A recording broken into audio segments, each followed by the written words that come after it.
नमस्कार. Marathi sci-fi story मध्ये आपल्या सगळ्यांचं मनपूर्वक स्वागत. आज आपण कथा वाचतोय डॉक्टर बाळ फुंडके यांची मायादर्पण. अभिवाचक स्मिता पोतनीस. आधीच्या भागात आपण या कथेच्या आधीच लेखकाचं मनोगत वाचून दाखवलेलं आहे. आता कथेला सुरुवात होतीये. ही कथा दीर्घ कथा आहे, क्रमशः वाचली जाईल. काही भाग असतील. मायादर्पण. फोनची घंटी वाजली तशी जडावलेले डोळे तसेच मिटलेले ठेवत राजेश राणेनं खिशातला मोबाईल फोन कानाशी लावला. तरीही घंटी वाजतच राहिलीये हे त्याच्या लक्षात यायला काही वेळ जावा लागला. पण ते लक्षात आल्याबरोबर मात्र त्याचे सुस्तावलेले डोळे टक्क उघडले, कारण घंटी त्याच्या व्हीजी फोनची वाजत होती. वास्तविक घंटीच्या आवाजावरूनच त्याला त्याची जाणीव व्हायला हवी होती, पण डोळ्यावरची झोप आणि त्यामुळे मेंदूला आलेली बधिरता अजून पुरती उडाली नव्हती. व्हीजी फोन आहे, त्या अर्थी हेडक्वार्टर्सचा फोन असणार हे मात्र त्यानं त्याही अवस्थेत ताडलं होतं. फोनवरचं बोलणं ऐकून तर त्याची झोप पार उडाली. कमिशनर साहेबांचा फोन होता. डायरेक्ट कमिशनर म्हणजे काहीतरी सिरियस मामला असणार हे राजेशच्या लक्षात यायला वेळ लागला नाही. वास्तविक इन्स्पेक्टर झाल्यापासूनच्या गेल्या 4 वर्षाच्या त्याच्या तिथल्या ड्युटीमध्ये सिरियस तर सोडाच, पण छोटा मोठा मामलाही कधी त्याला तंग करून गेला नव्हता. हे वर्ल्ड गव्हर्नमेंट झाल्यापासून आणि एकंदरीतच सगळीकडे शांतीचं राज्य सुरू झाल्यापासून पोलीस खात्याला फारसं काही कामच उरलं नव्हतं. हे पोलीस खातं कशासाठी ठेवायचं असे सवाल अधूनमधून नेहमीच पार्लमेंटमध्ये उठत असत. त्याचं समर्पक उत्तर देणं सरकारलाही जमत नसे, मग सरकार कोणत्याही पक्षाचं असो. एक रूढी आणि परंपरा म्हणूनच ते खातं चालू ठेवण्यात आलं होतं. अगदी साग्र संगीत, पण त्याची वाढ होणार नाही याची खबरदारी घेतली जात असे. कोणी रिटायर झाला तरच नव्या कोणाची रिक्रुटमेंट व्हायची. राजेश त्या मानानं खरोखरच लकी होता. तो नोकरीच्या शोधात असतानाच काही लोक रिटायर झाले आणि त्यामुळे त्याला भरती होण्याचा चान्स मिळाला. शिवाय त्याच वेळेला नेमक्या त्या पागल माणसांनी जरा जोर केला होता. वास्तविक सगळ्या जगाचा कारभार कसा दृष्ट लागावा असा चालला होता. साऱ्या जगातल्या देशांनी एकत्र येऊन एकच वर्ल्ड फेडरेशन स्थापन केल्यामुळे आपापसातली युद्ध तर थांबलीच होती. आपापसातले हेवेदावे तसे थोडेफार चालत. माणूस प्राणी आहे तोवर ते चालायचेच, पण त्यांचा कुणाला त्रास होईल इथपर्यंत त्यांची मजल जात नसे. देशादेशामधल्या सीमारेषा या एकाच देशातल्या 2 राज्यांमधल्या सीमारेषांसारख्या झाल्या होत्या. कोणी इकडून तिकडे तिकडून इकडे मोकळेपणे ये जा करू शकत होता. त्यामुळे तिथं गस्त घालण्याची गरज उरली नव्हती. स्मगलिंगचाही पार कणा मोडला होता. सगळीकडे एकाच किमतीला आणि मुबलक माल मिळत असल्यामुळे स्मगलिंग करायचेच कशाला. नाही म्हणायला ट्रॅफिक ऑफेन्स होत असत. सिरियस मामला म्हणजे कोणीतरी दारूच्या नशेत वेगानं हॉवर कार चालवून दुसऱ्या कोणाला तरी उडवून लावल्याचा. खरं तर त्यांची संख्या फार मोठी नव्हती. एकतर हॉवर कारच्या मार्गावर कोणीही पादचारी येण्याचा सुतराम संबंध नव्हता आणि जिथं पादचाऱ्यांना मोकळेपणे हिंडायला मुभा होती तिथं वाहनांना बंदी होती. त्यांच्यासाठी सरकते रस्ते असल्यामुळे तिथं वाहनं जाऊ शकत नव्हती. त्यामुळे ॲक्सिडेंट व्हायचे ते 2 वाहनांचेच. ते रस्तेही भरपूर रुंद असल्यामुळे तशी रहदारीची दाटीवाटी होतच नसे. म्हणूनच कुणीतरी अगदी नशेतच कार हाकत असल्या वाचून ॲक्सिडेंट होण्याचा संभवच नव्हते. बाकी उरल्या छोट्या मोठ्या चोऱ्या. त्यांचाच लोड असायचा प्रत्येक स्टेशनवर. पण प्रत्येक नागरिकाची व्यवस्थित ओळख पटवण्याचं अनेक खात्रीलायक उपाय अंमलात आणल्यामुळे त्यांचा छडा लावायलाही फार वेळ लागत नसे. एकतर सारे व्यवहार इलेक्ट्रॉनिक पेमेंटद्वारेच होत असल्याने खिशात फार फार तर काहीतरी चिल्लर असायची. त्यामुळे खिसा कापून कोणाच्याही हाती काही घबाड लागण्याची शक्यताच नव्हती. चोरी व्हायची ती त्या इलेक्ट्रॉनिक व्यवहारातच, कॉम्प्युटर व्हायरसच्या मदतीनं हेराफेरी करण्याची. पण सगळाच मामला असा टेक्नॉलॉजीचा असल्यामुळे चोरी फार काळ लपून राहत नसे. फक्त पोलिसांनी नवी टेक्नॉलॉजी अंमलात आणली की तिच्यावर कुरघोडी करणारी दुसरी टेक्नॉलॉजी चोर दरोडेखोर वापरायचा प्रयत्न करत. त्याला आळा घालणारी टेक्नॉलॉजी मग पोलिसांचे रिसर्च सायंटिस्ट शोधून काढत. सारा व्यवहार अशा प्रकारे जेंटलमन डाकूंचा होता. पण काही मंडळी मुळातच नतद्रष्ट असतात. सगळं कसं बिनभोबाट पार पडतंय हेच त्यांना बघवत नाही. त्यामुळे या प्रस्थापित जागतिक व्यवस्थेला उलथवून टाकण्याचा प्रयत्न काही वेडेपेर करत असत. त्यांच्या काही ऑर्गनायझेशन होत्या. त्यांचा बंदोबस्त करण्याचंच मोठं काम पोलिसांना करावं लागत असे. त्यांच्या व्यतिरिक्त मधूनच कोणीतरी एकटा दुकटा स्वतःच्या बळावर जगाच्या गाड्याला खीळ घालण्याचा प्रयत्न करत असे.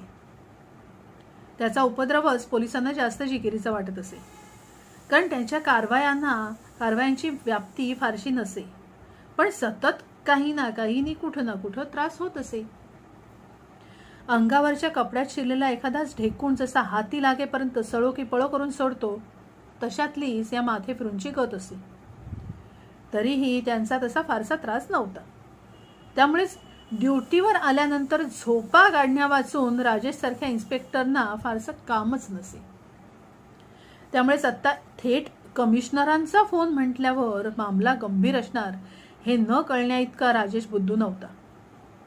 व्हीजी फोनच्या स्क्रीनवरचा त्यांचा चेहराही बाप किती गंभीर हे स्पष्टपणे दर्शवणारा होता. त्यांच्या करारी चेहऱ्यावर काळजीच्या सुरकुत्या पडल्याचं सहजगत्या दिसत होतं. राजेशनं उठून ठुकलेल्या सॅल्यूटकडे लक्ष न देता ते थेट मुद्द्यावरच आले. इन्स्पेक्टर राणे, तो जगन्नाथ वसू तुझ्याच ज्युरिस्डिक्शनमध्ये येतो, हो ना? जगन्नाथ वसू म्हणजे बसू? हां, म्हणजे तो सेंटर पॉईंटवालाच ना, पुस्तकं आणि सीडी विकणारा तोच. त्याला तू ओळखतोस ना? Yes sir.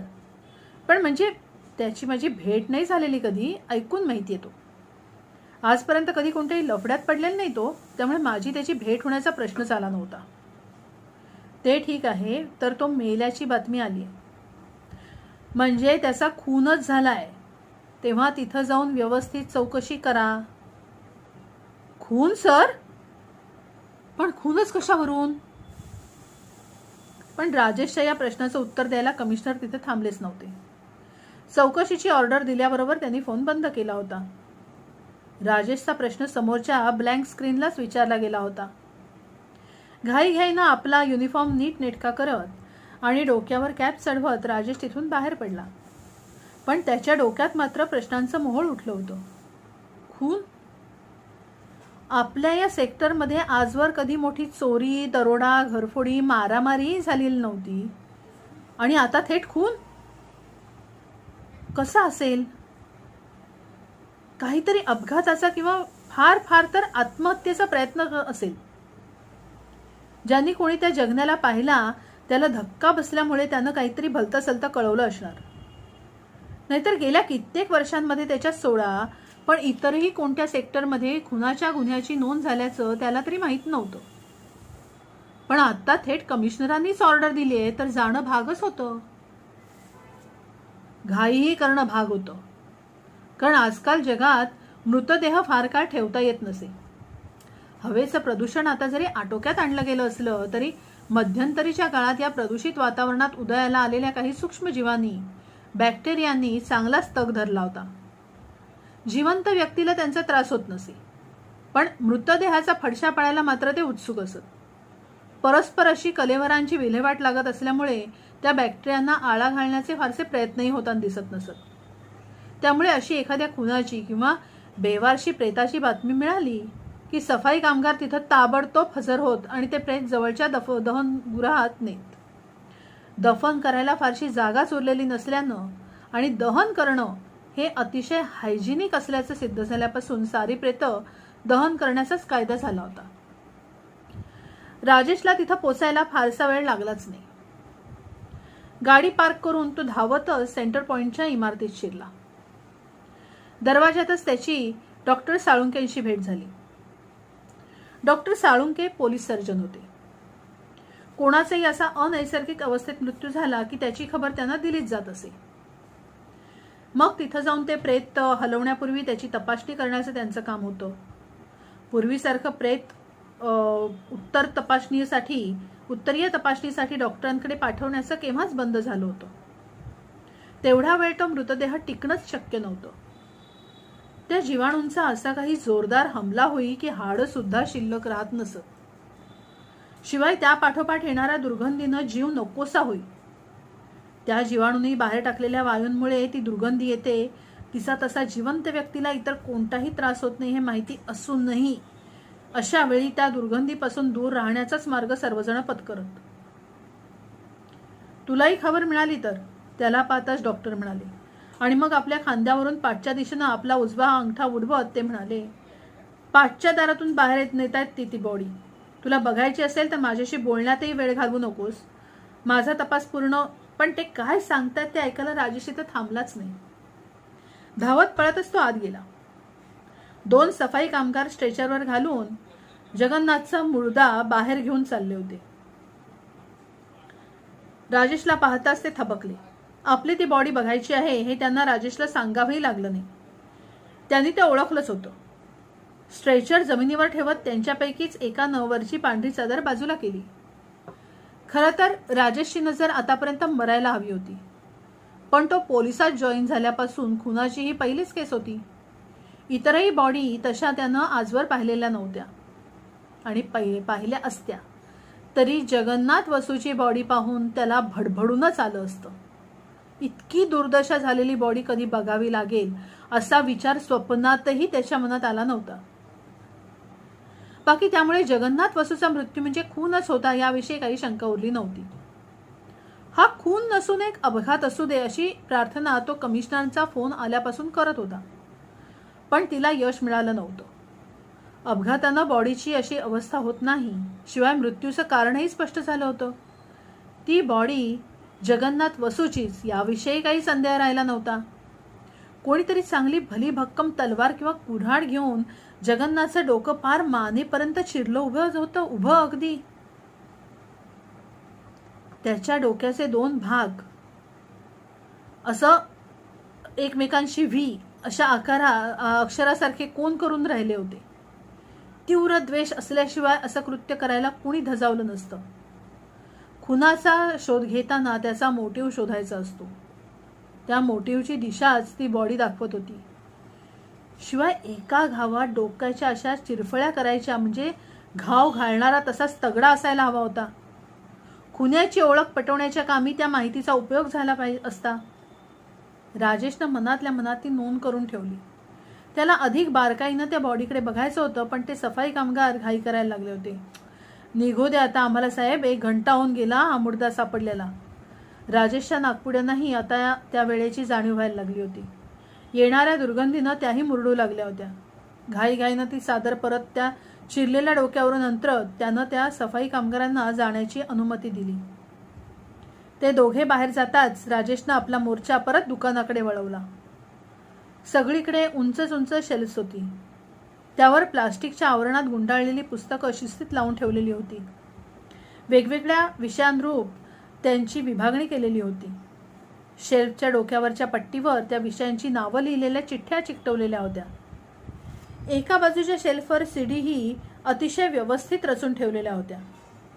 शेल्फवरच्या आवरण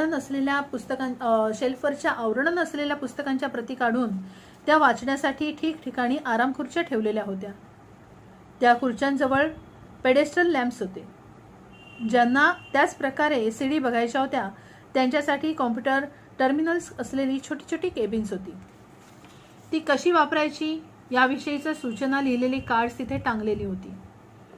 सगळीकडे स्वच्छता टापटीप होती. कोणतंही चांगलं इन्फॉर्मेशन सेंटर कसं असावं याचं मार्गदर्शन करण्यासाठी जगन्नाथ वसूचं ते दुकान उपयोगी पडलं असतं. राजेशनं सगळीकडे बारकाईने पाहिलं, पण जगन्नाथच्या खुनावर प्रकाश टाकेल असा कोणताही पुरावा तिथं असल्याचं त्याला दिसलं नाही. बाहेर आता थोडीफार गर्दी जमली होती. काहीतरी वेगळाच प्रकार तिथं घडल्याची कुणकुण लोकांना लागली होती. त्यामुळे हौशागवशांचा आणि नको तिथं नाक खुपसण्याची सवय असलेल्यांचा घोळका तिथं जमला होता. एक पोलीस कॉन्स्टेबल त्या गर्दीला आवरण्याचा प्रयत्न करत होता. राजेशनं त्याला ओळखलं. कॉन्स्टेबल देशमुख, इकडे ये. देशमुखनं लगबगीनं येऊन कडक सॅल्यूट ठोकला. काय रे, तुला काय माहिती आहे या प्रकाराबद्दल? म्हणजे तो कोणाला मुर्दा सापडला, कधी, आणि असंच इतर सारं? मलाच सापडला साहेब. 1 तास तरी होऊन गेला असेल. तुलाच सापडला? होय साहेब.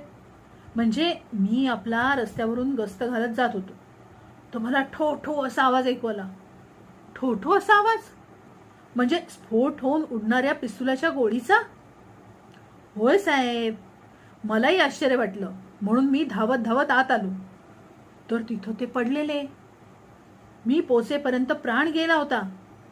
पाठचा दरवाजा उघडा होता म्हणून मी तिकडे धावलो, तर तिथं कोणीच नव्हतं. पुढच्या दारानं काही कोणी बाहेर पडलं नव्हतं. ते शक्यच नव्हतं, कारण मी तिथंच तर होतो. तेव्हा ज्यानं कोणी वसूना मारलं तो मागच्या दारानं पळून गेला असणार. मी वसू मेल्याची खात्री करून घेतली. आणि मग मला का नाही कळवलंस? तेच तर करायला मी आलो होतो, पण मी भलताच चक्रावून गेलो होतो.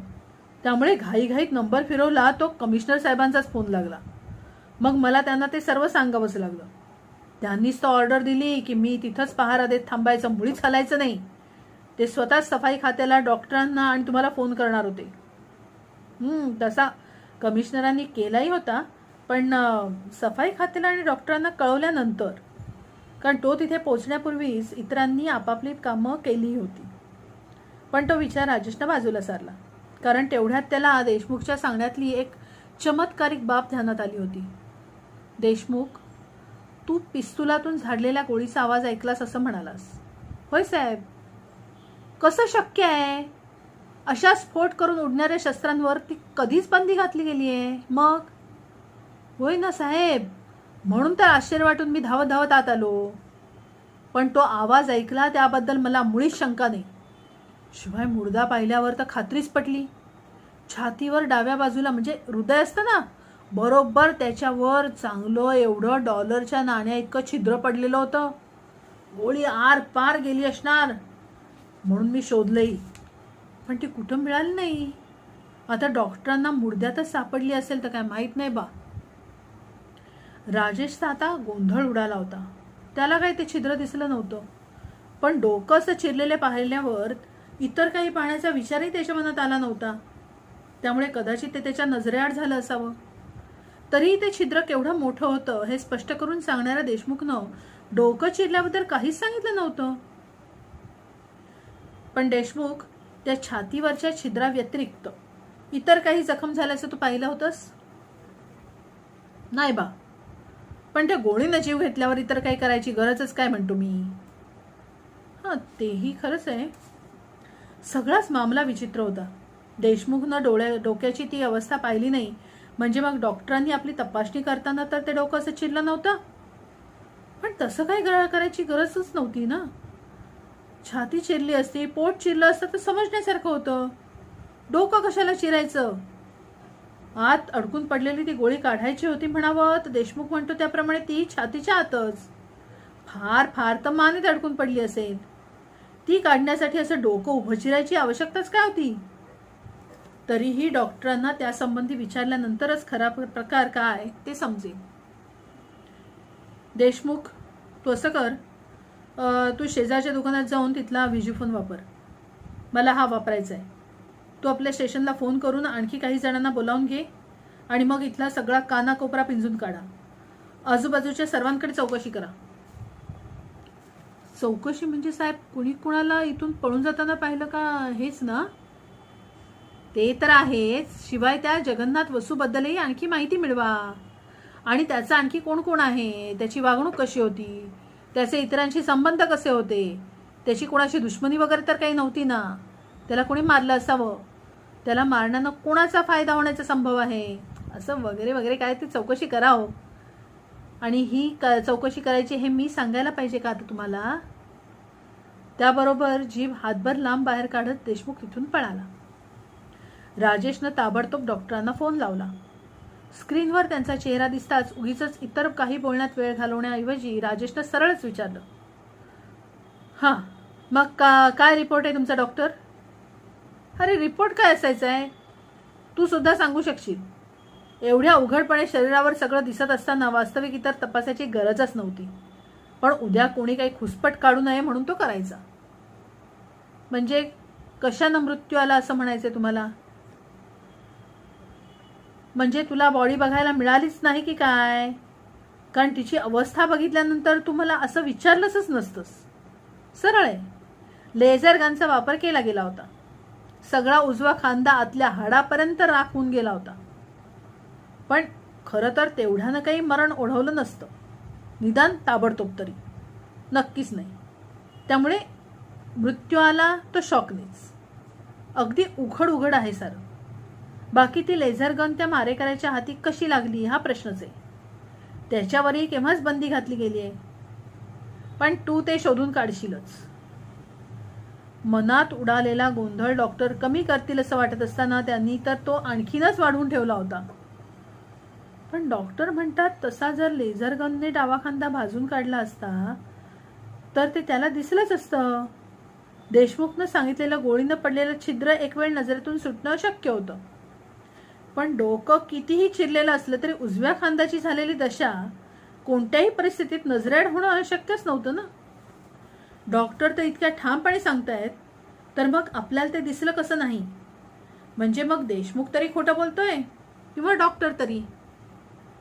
देशमुखनं सांगितलेली जखम आपल्याला कदाचित दिसली नसेल, तेव्हा तो खोटं बोलतोय असं आपण म्हणू शकत नाही. पण डॉक्टरांनी सांगितलेली जखम न दिसायला तो काही आंधळा नव्हता.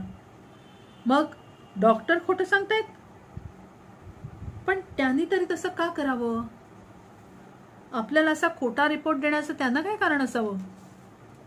तेवढ्यात एक दुसराच विचार येऊन त्यांना डॉक्टरांना विचारलं, डॉक्टर, या लेझर गनचा ठो असा आवाज येऊ शकतो का? म्हणजे त्या स्फोट होऊन उडणाऱ्या पिस्तुलांसारखा? येस, तसाच. इम्पॉसिबल. या लेझर गनचा हिस्स असा आवाज येतो, सायलेन्सर बसवलेल्या पिस्तुलासारखा. तुम्ही अगदी जवळच कुठेतरी असाल तर ऐकू येईल तुम्हाला, पण दूरवर कुठेही ऐकू येण्यासारखा मोठा आवाज बिलकुल होत नाही. पण मग देशमुख तर आपण आवाज ऐकल्याचं ठामपणे सांगत होता. मग कोणाचं म्हणणं खरं मानायचं? देशमुखचं खरं न मानण्यासारखं कारण आता आपल्याजवळ नाही. पण डॉक्टरांचं म्हणणं खरं मानायचं तर त्यांनी सांगितलेली कोणतीही खूण आपल्याला मुर्द्यावर दिसली कशी नाही? फोन बंद करून राजेशनं आपलं डोकं जोरजोरात हलवलं. डोक्यातल्या विचारांचा झालेला गुंता सुटून ते सरळ संगतवार धावू लागावेत म्हणून. देशमुखनं पिस्तुलातून गोळी मारल्याचा आवाज ऐकला होता. सर्वात प्रथम त्यानंच बॉडी पाहिली होती आणि त्याला छातीवर भलं मोठं छिद्र दिसलं होतं, डॉलरच्या आकाराचं. त्याचं म्हणणं खरं मानायचं आणि डॉक्टरांचंही खरं मानायचं तर देशमुखनं बॉडी पाहिल्यापासून डॉक्टरांनी ती तपासेपर्यंतच्या काळात कोणीतरी मुर्द्यावर लेझर गन झाडली असायला हवी. तसं कोणीतरी वेडापिरच करण्याची शक्यता होती, पण ती मुळापासून नाकारता येत नव्हती. त्यामुळे देशमुखचंही खरं आणि डॉक्टरांचंही खरं. म्हणजे असं म्हणता आलं असतं. तसंच तपास करायच्या वेळी डॉक्टरांनी मुर्द्याचं डोकं उभं चिरलं असण्याची शक्यता होती. आपण त्यांना तसं स्पष्टपणे विचारलं नाही, पण ती शक्यताही नाकारता येत नाही. तसं असेल तर मग देशमुखला ते चिरलेलं डोकंही दिसणार नाही, की लेझर गनने राख रांगोळी केलेला तो उजवा खांदाही दिसणार नाही. तेव्हा कोणीही खोटं न बोलता त्या तिन्ही जखमा मृताच्या शरीरावर असणं शक्य होतं. पण मग सर्वात शेवटी आपणच ती डेड बॉडी पाहिली, तेव्हा आपल्यालाही त्या तिन्ही जखमा दिसायला हव्या होत्या. त्यातली देशमुखनं पाहिलेली गोळीनं पडलेलं छिद्र कदाचित नजरेतून सुटण्याची शक्यता आहे. पण डॉक्टरांनी सांगितलेली जखम कशी लपून राहील? छे, डोकं भणाणून गेलं होतं. अशानं आपल्याला वेळ लागेल असं राजेशला वाटू लागलं होतं. डॉक्टर खोटं बोलत आहेत अशी त्याची खात्री पटत चालली होती. पण तसं करण्याचं त्यांना कारणच काय होतं ते त्याला नीटसं सांगता आलं नसतं. शिवाय कुणीही त्याच्याऐवजी डॉक्टरांचंच म्हणणं खरं मानलं असतं, कारण त्याच्याकडेही त्याच्या सांगण्याशिवाय कोणताही पुरावा नव्हता. त्यानं शपथेवर आपली माहिती सांगण्याचा पवित्रा घेतला असता तर डॉक्टरांनीही शपथेवर आपलं निवेदन केलं असतं. अशा परिस्थितीत तिसऱ्या कोणाची साक्ष काढणार? हां, त्या मुर्द्याची साक्ष काढता आली असती, त्यानंच आपल्यावरच्या जखमांची खरी परिस्थिती काय आहे हे दाखवून दिलं असतं. पण ती शक्यताच आता मुळातूनच नाहीशी झालेली होती. आतापर्यंत मुर्दा जळून त्याची राख झाली असणार, अगदी हाडांचेही भस्म झालं असणार. तेव्हा ती आशा उरली नाही. राजेशला खरंच काय करावं ते कळत नव्हतं. मृत्यूचं कारणच जर असं धूसर राहिलं तर पुढचा तपास तरी कसा करणार? खून करण्यासाठी कोणतं शस्त्र वापरलं याबाबतच त्याची संदिग्धता निर्माण झाली. पण मग ते कुणी वापरलं याचा शोध कसा घेणार? क्रमशः धन्यवाद.